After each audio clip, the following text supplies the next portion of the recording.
오늘 말씀은 여러분들 잘 아시는 중풍병자를 4명의 친구가 데리고 와서 지붕을 뚫고 내려 고치게 하는 그런 말씀입니다. 여기서 중풍병이라고 했지만은 물론 성경에 이 중풍병이라는 단어는 다 이 파랄리오라는 단어입니다. 근데 이 파랄리오라는 단어가 중풍병이라는 단어가 아니에요. 그냥 마비된 자, 연약한 자 이런 뜻입니다. 그러니까 우리가 성경에서 이 문둥병이라고 할 때 성경에서 말하는 문둥병은 피부병, 아토피까지 다 포함한 거를 문둥병이라고 하는 거예요. 한센병만 말하는 게 아니고, 마찬가지로 우리가 이렇게 뇌출혈이나 뇌경색으로 이제 반이 마비가 되는 분들을 중풍병이라고 하잖아요. 근데 지금 이 중풍병 환자는 그렇게 마비가 된 환자라기보다 중풍병이라기보다 몸에 마비가 와가지고 몸을 꼼짝도 못하는 사람이다. 그렇게 이해하시면 되겠습니다.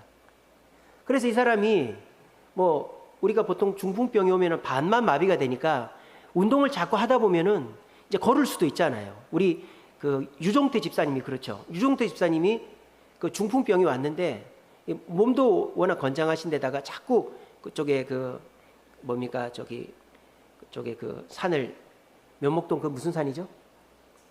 용마산, 맞아요. 용마산을 자주 올라가셨대요. 그래가지고 걸어 다니잖아요.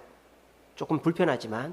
그러니까 중풍병은 못 걸어 다니는 병은 아니에요. 근데 여기서 말하는 이 사람은 아예 못 움직이는 사람이란 말이에요. 마비가 돼가지고.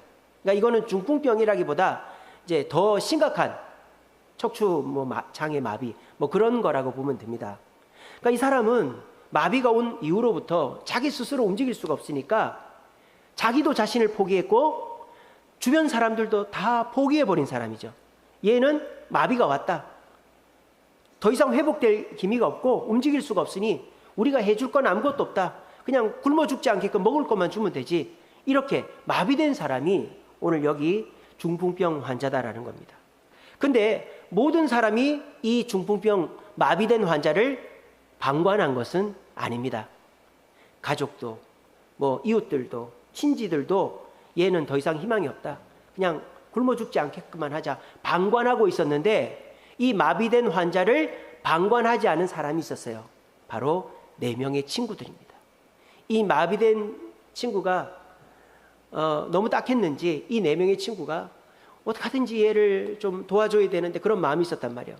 그런데 어느 날 갑자기 예수라는 청년이 병자들을 고친다라는 소문을 들은 거예요. 그래가지고 이 4명의 친구가 모두가 그냥 외면하고 방관한 그 마비된 환자를 이제 어떻게 움직일 수가 없으니까 4명이 이런 간이 침대 같은 걸 만들어가지고 들것에 딱 들고 오는 거예요. 요즘처럼 차가 있는 것도 아니고 응급차가 있는 것도 아니고 얼마나 멀리 걸어왔겠어요. 그 더운 여름에 그냥 혼자 걷는 것도 힘든데 그거를 들고 옮기려니까 또 4명이 보조가 안 맞으면 친구가 떨어진단 말이에요. 그러니까 조심조심 옮겨야 되니까 얼마나 힘이 들었겠어요. 힘들게 왔어요. 왔는데 당연히 늦었겠죠. 예수님이 이미 오셨다는 소문이 났고 사람들이 꽉 찼으니까. 오늘 성경에 보니까 뭐라고 되어 있습니까?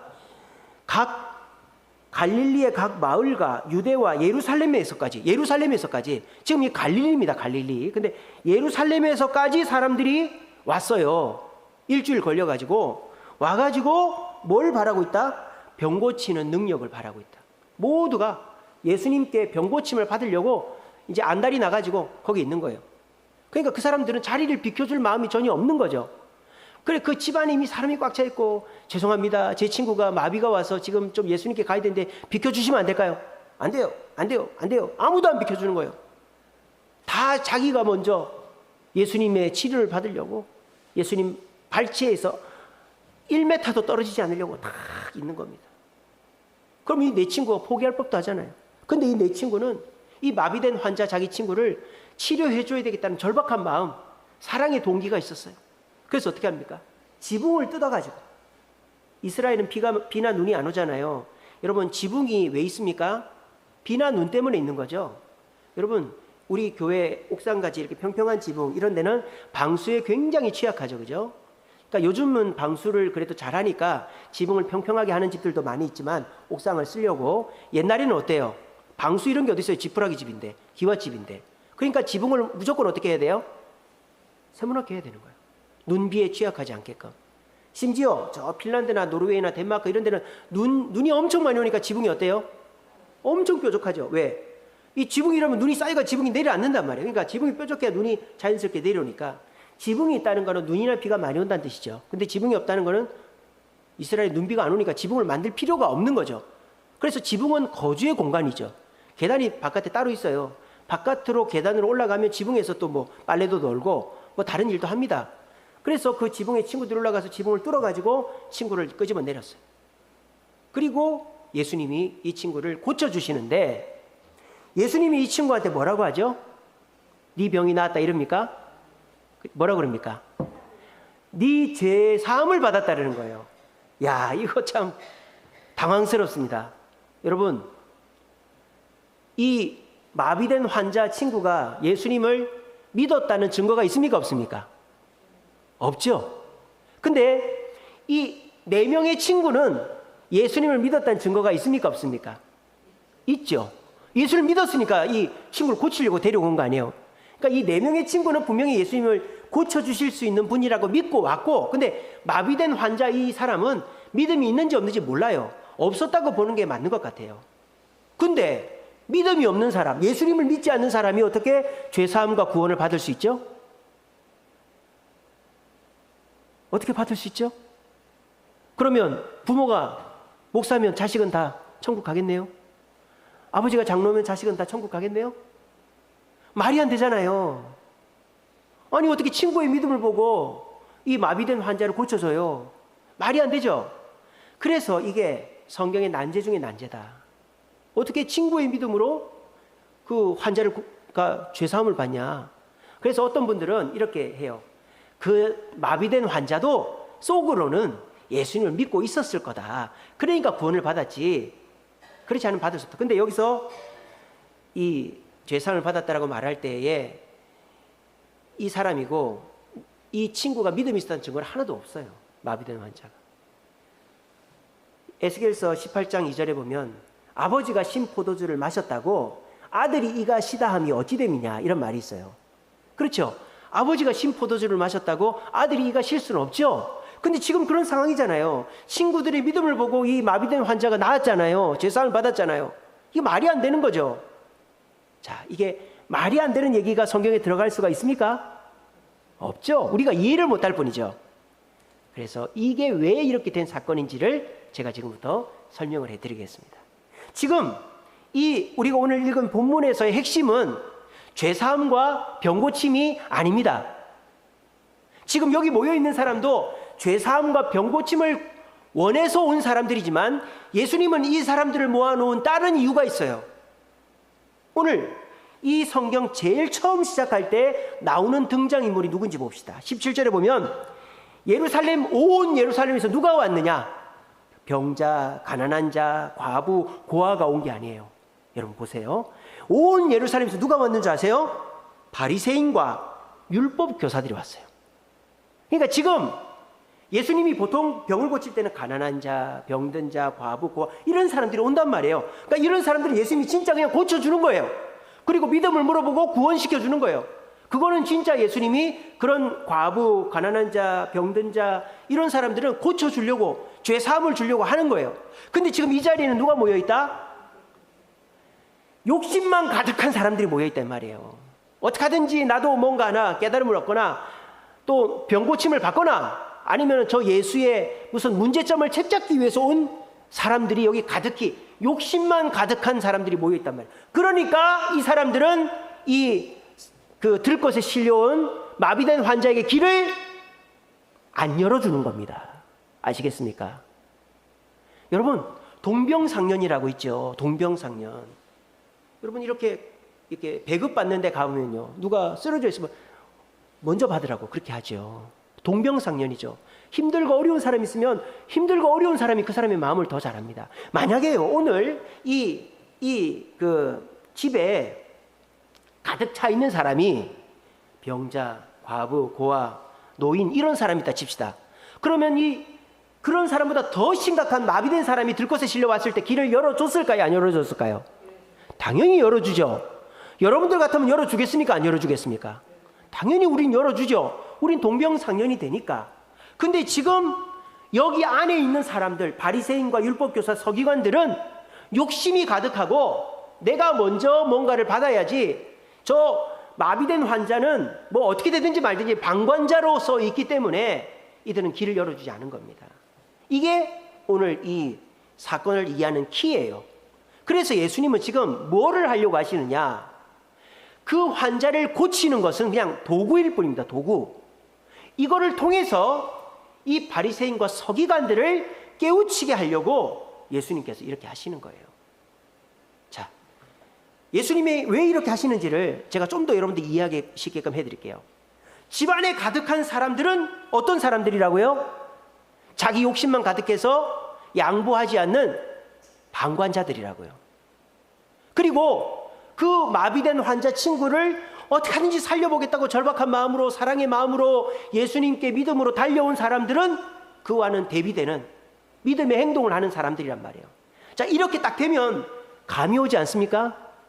지금 예수님은 누구를 통해서 누구를 깨우쳐 주려고 하는 것일까요? 얘기해 보세요. 그렇죠. 4명의 친구를 통해서 그 방 안에 욕심만 가득한 사람들을 깨우치려고 한다라는 게 지금 딱 대충 나오죠. 이렇게 설명을 듣고 보니까 지금 이 중풍병자, 심상에 들려온 중풍병자 고친 사건은 이게 죄사함과 구원에 대한 사건이 아니에요. 예수님께서 방관자로 욕심만 가득 차 있는 그 집안에 있는 사람들을 깨우쳐 주시려고 어쩜 예수님은 기다리고 있었을 거예요. 누구를?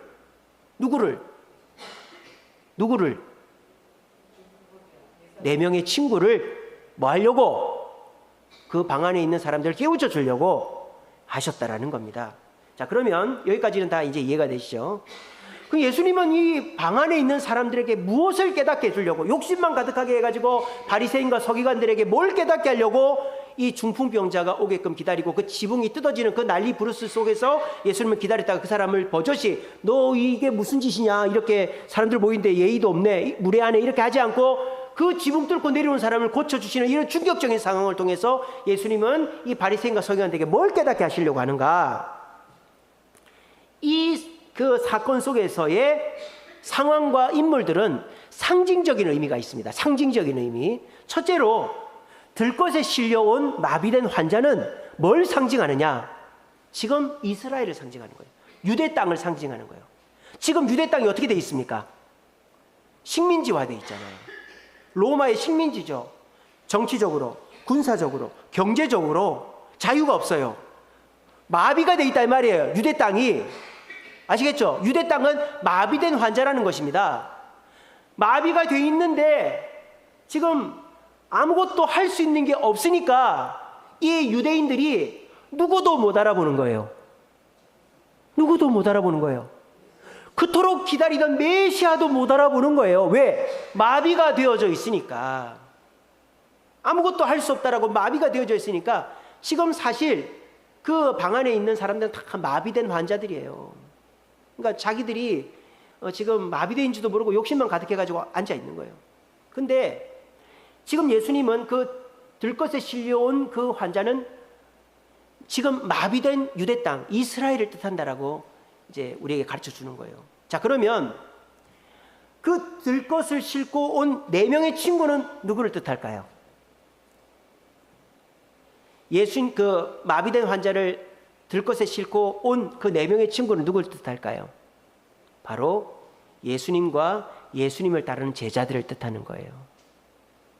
마비된 유대 땅, 이스라엘을 변화시키려고 하는 이 4명의 환자가 마비된 유대 땅을 위해서 열심히 하면 어떻게 된다?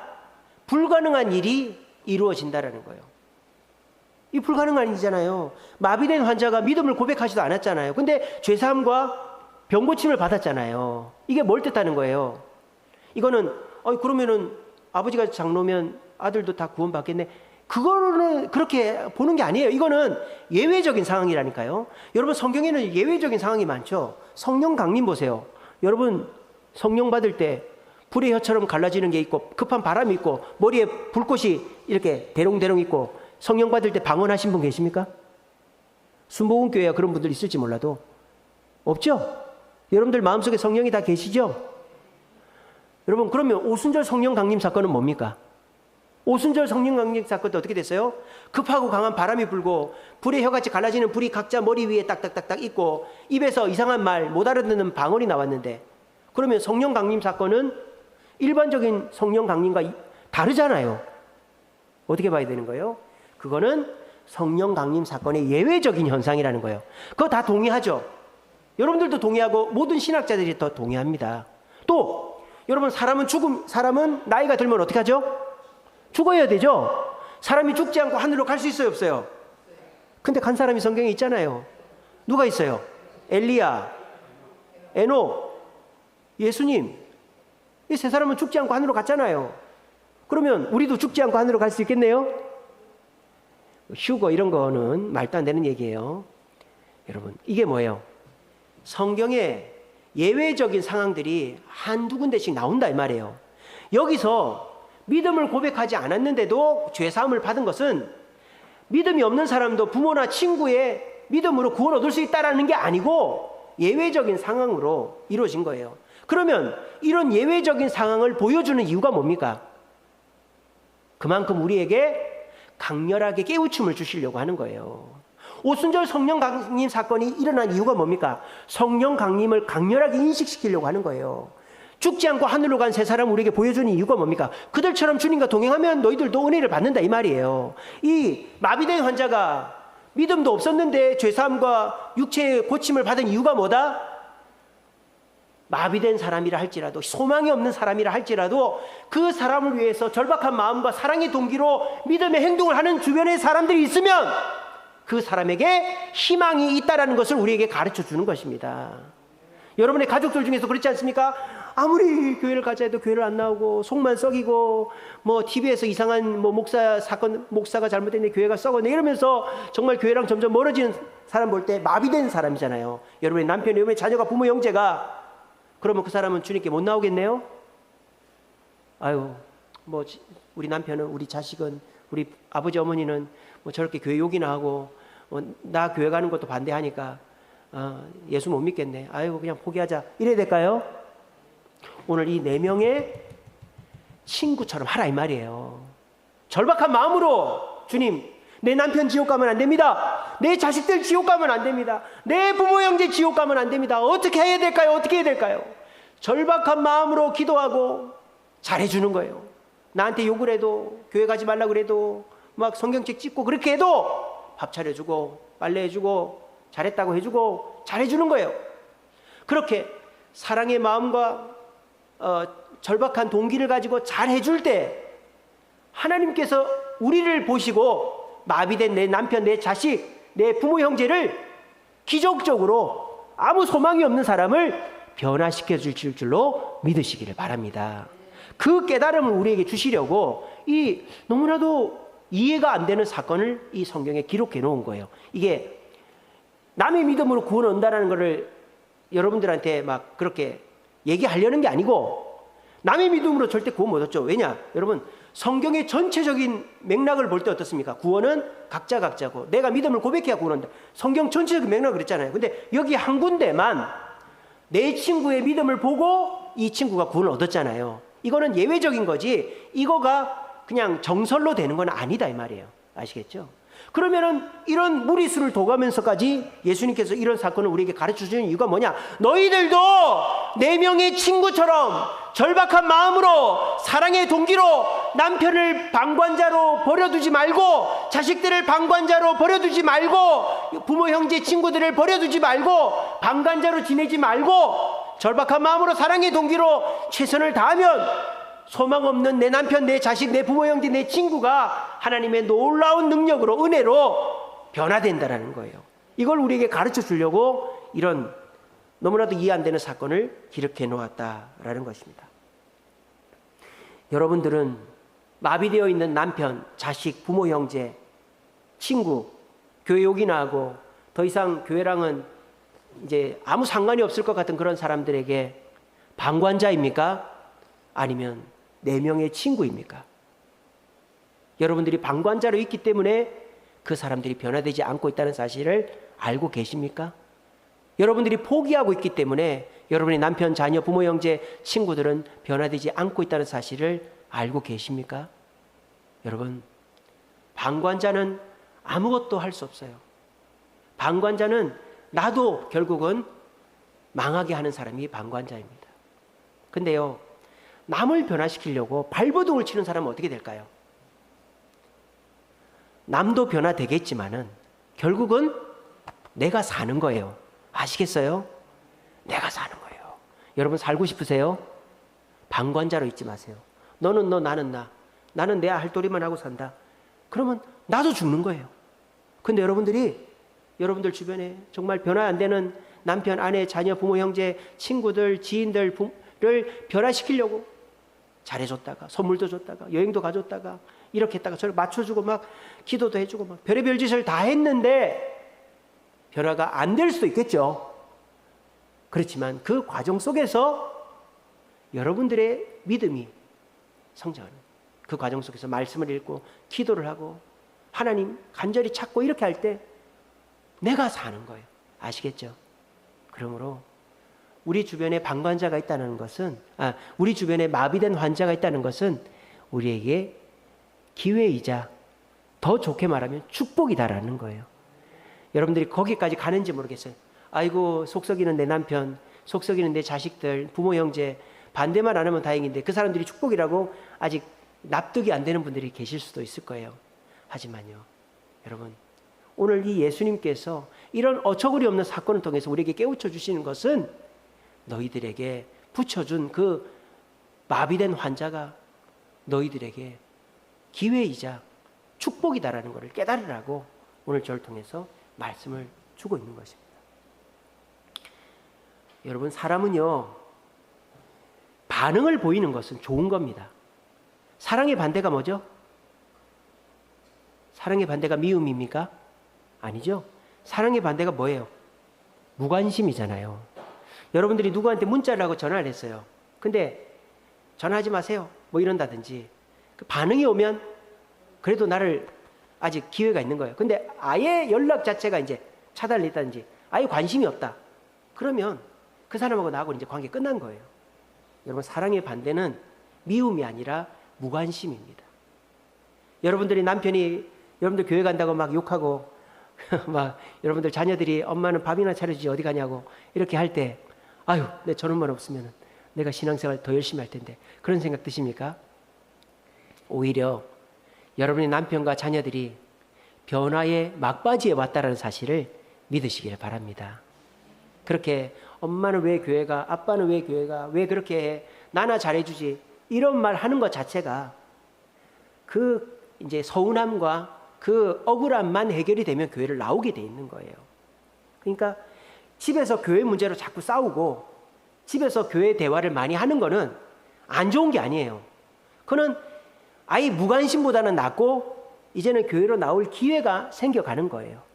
그러니까 이 사실을 굳게 믿으시고 마비된 환자와 같은 내 남편, 내 아내, 내 자식, 부모, 형제를 내가 골칫거리로 생각하고 방관자가 되어서 그들을 버려둘 것이 아니라 나를 교회 못 가게 만들고 절대 변하지 않을 것 같은 내 남편, 내 아내, 내 자녀, 부모, 형제, 친구들을 기회이자 축복으로 삼으시고 그들을 변화시키려고 절박한 마음과 사랑의 동기로 발버둥 믿음의 행동을 취하심으로 하나님의 기적적인 은혜로 변화도 일어나고 내 신앙도 성장하는 축복을 누리는 저와 여러분 되시기를 간절히 바랍니다.